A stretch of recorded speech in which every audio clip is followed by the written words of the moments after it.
DMTV, bilile kamalo bana ebele.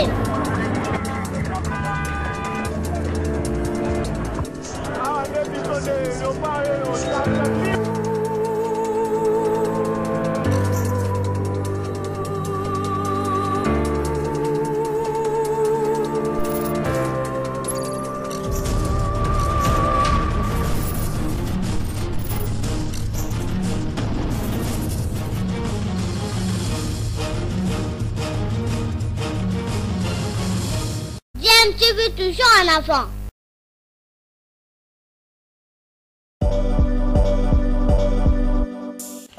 Vous êtes sur DMTV, bonjour ou bonsoir, tout dépend de l'heure à laquelle vous nous suivez. Tout plaisir est pour nous de vous retrouver, mais surtout de savoir que vous êtes nombreux en train de suivre votre chaîne YouTube DMTV. DMTV qui vous propose l'actualité, vous propose également des analyses et des réflexions sur des sujets d'actualité, sur des faits sociaux, tout simplement sur des réalités que nous observons ici chez nous en République démocratique du Congo. On continue à parler football et sur le plan national, plusieurs rencontres étaient au programme d'hier. Dimanche, en Ligue 1, le tout-puissant Mazembe s'est imposé sur le score de 3-0 devant Lubumbashi Sport grâce à un doublé de Joël Beya, 32e et 57e minute, et un but de Magloire Ntambwe à la 55e minute. Le même score, 3-0, c'était celui de l'autre match du groupe A entre l'US Panda et Lupopo. Le match s'est soldé à l'avantage des cheminots de Lupopo. Les buts ont été inscrits par Orso Mwaku, 20e, Kazema Basso, 56e. Et Emmanuel Boulalobota, 79e minute. On écoute la réaction du coach adjoint de Lupopo, Bertin Makou.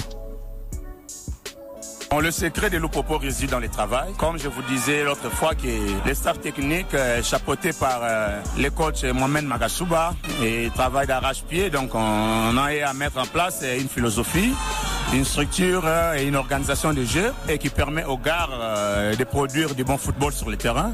Ce n'est que le fruit d'un travail bien en place. Voilà, c'était là le coach adjoint de la formation du FC Saint-Éloi Lupopo, Bertin Makou. Lupopo et Mazembe sont ex-aequo en tête du groupe A avec 9 points, avec le même goal average, donc même nombre de buts marqués, et les deux n'ont pas encore encaissé de buts depuis le début du championnat. Toujours dans le groupe A, Simba fait jeu égal avec Bazano, un but partout. Prince Matafadi a ouvert le score pour Simba à la 27e minute avant que Simba Mupanji n'égalise pour Bazano à la 30e minute. À Kinshasa, début raté pour la formation de V-Club en Ligue 1. V-Club a été battu hier au stade Tata Raphaël par la formation du Dauphin Noir sur le score d'1-0. Le but du match a été inscrit par Mardoché Kalenga à la 23e minute de jeu. Je vous propose d'écouter la satisfaction du coach de la S Dauphin Noir de Goma, Guilou Sadou Mochebe.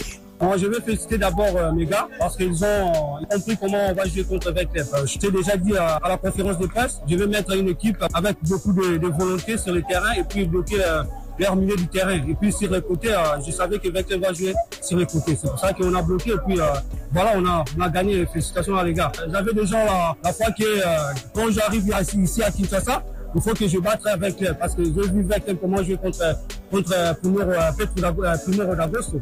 J'ai vu comment avec eux jouer et puis j'ai mis une tactique en place pour contre cette équipe. Voilà, c'était là le coach de la formation de Dauphin Noir, Guy Loussa-Dissou, communément affectueusement appelé Mochebe, donc qui est un ancien joueur d'ailleurs de la formation de Mazembe ou encore de la formation de V-Club. Allez, toujours dans le groupe B, Maniema Union a battu par forfait la formation de Rangers. Il y a eu des officiels qui ont été désignés le jour du match et qui se sont présentés sur la pelouse ensemble avec la formation de la S Maniema Union. Donc l'absence de Rangers a été bien notée par les officiels de cette rencontre. Alors avec ce forfait, Maniema Union doit totaliser 6 points après sa victoire enregistrée à Kinshasa face à la formation de Aigle du Congo. Maniema Union compte 6 points, de même que la formation de Daring Club Motema Pembe. Les deux équipes sont donc en tête dans ce groupe devant Dauphin Noir et Céleste qui compte 4 points.